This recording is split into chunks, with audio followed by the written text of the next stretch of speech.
ہر قسم کے روحانی جسمانی مسائل اور وظائف کے لیے فاروقی این کے چینل کو سبسکرائب کرے۔ علیکم ورحمۃ اللہ وبرکاتہ۔ میرے معزز ناظرین اور سامعین، آج آپ کے سامنے حاضر ہوں ابو طاہر شاہ نعیم الرحمن فاروقی نقشبندی، اور آپ دیکھ رہے ہیں ہمارے یوٹیوب چینل فاروقی این کے کو۔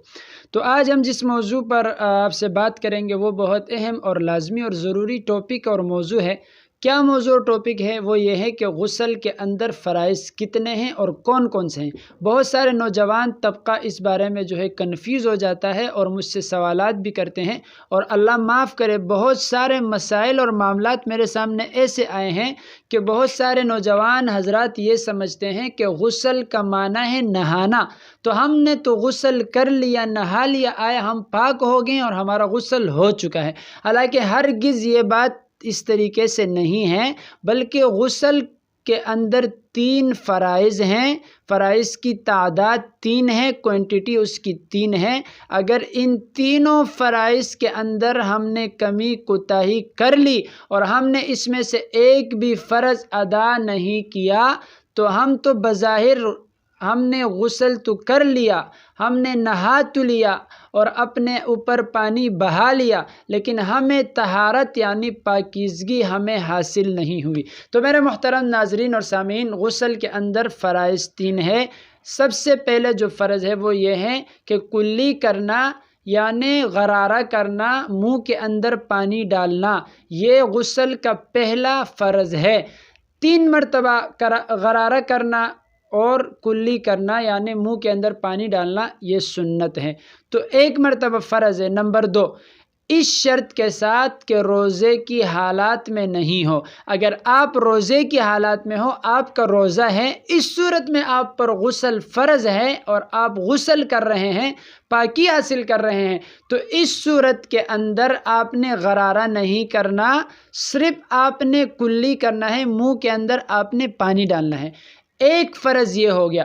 دوسرا فرض یہ ہے کہ ناک کے اندر پانی ڈالنا، اس شرط کے ساتھ کہ ناک کے اندر جو نرم ہڈی ہے، اس نرم ہڈی تک آپ پانی چڑھا لیں اور آپ سانس اوپر دماغ کی طرف کھینچ لیں اور آپ ناک تک پانی چڑھا لیں، یہ دوسرا فرض ہو گیا۔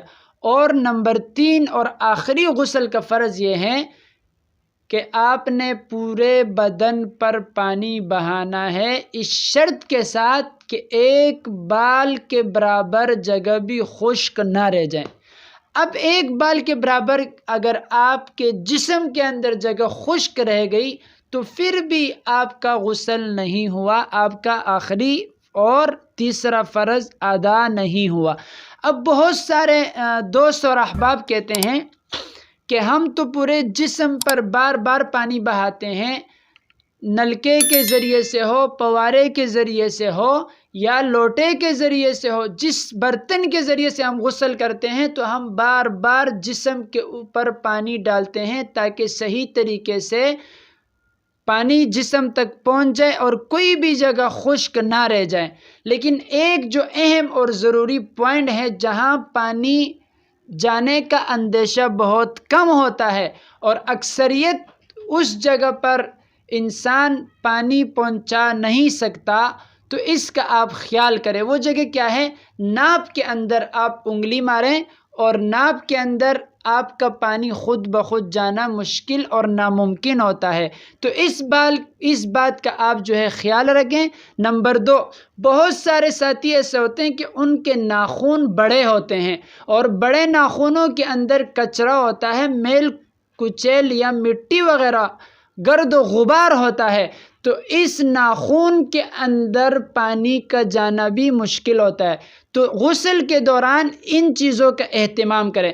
اب تیسرے نمبر پر یہ بات سمجھنے کی کوشش کریں، جو ہماری مائیں اور بہنیں ہیں وہ جب غسل کرتی ہیں، اگر ان کے بال بند ہیں اور بال ان کے لمبے اور گھنے ہیں تو وہ جب تک اپنے بالوں کو کھول نہ دیں اس وقت تک ان کے بالوں کے جڑوں تک پانی کا پہنچنا مشکل نہیں بلکہ ناممکن ہوتا ہے۔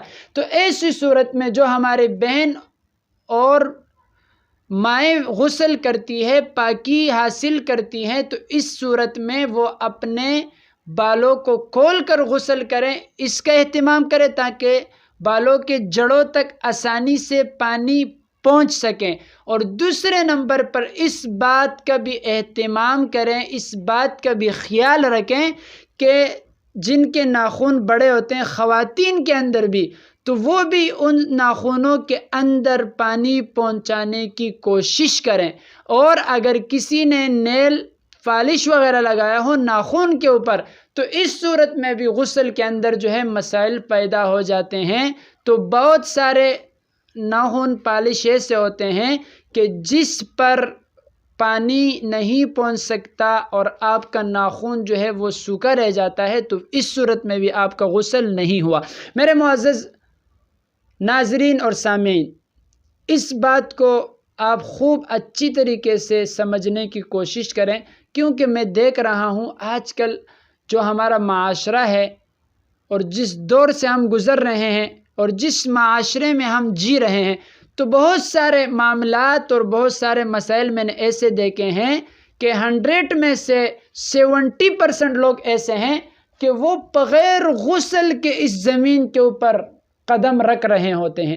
حالانکہ بہت گناہ اور بہت افسوس کی بات ہے کہ غسل کے باوجود یا پاکی حاصل کرنے کے باوجود بھی وہ اس زمین پر ایک قدم اٹھا کر چلیں، ایک قدم رکھیں۔ یہ کتنی افسوس کی بات ہے، لیکن بہت سارے ہمارے نوجوان حضرات کو پتہ نہیں ہوتا، تو اس وجہ سے ان کو یہی معلوم نہیں ہے کہ ہم ناپاکی کی حالات میں اور غسل ہم پر فرض ہے، اس صورت میں اگر ہم زمین پر چل رہے ہیں، ہم کھا اور پی رہے ہیں تو کیا ہوا؟ انہیں اس چیز کا پتہ نہیں ہوتا اور اس مسئلے کا انہیں معلومات نہیں ہوتی، تو اس صورت میں وہ بیچارے جو ہے پاکی حاصل کیے بغیر وہ مزے سے کھا پی بھی رہے ہوتے ہیں اور وہ مزے سے چلن اور ان کا چلنا پھرنا بھی ہوتا ہے۔ تو اس چیز سے اجتناب کریں اور اس سے بچنے کی کوشش کریں، اور غسل کے دوران ان باتوں کا خیال رکھیں اور اس کا اہتمام کریں۔ تو اللہ تبارک و تعالی ہمیں صحیح طریقے سے سمجھنے کی اور اس پر عمل کرنے کی توفیق عطا فرمائیں۔ اور اگر مجھ سے کوئی کمی کوتاہی، کوئی غلطی، کمی زیادتی ہو گئی ہو تو اس کے لیے آپ سے معذرت ہیں، اور پھر بھی اگر کوئی مسئلہ درپیش ہو، کوئی سوال اشکال ہو، تو وہ آپ تمام حضرات سے گزارش ہے کہ وہ کمنٹس کے اندر اپنے قیمتی رائے کا اظہار بھی کریں، اور اگر کوئی مسئلہ مسائل کوئی سوال ہو تو وہ کمنٹس میں اپنے اس سوال اور رائے کو پیش بھی کریں۔ والسلام۔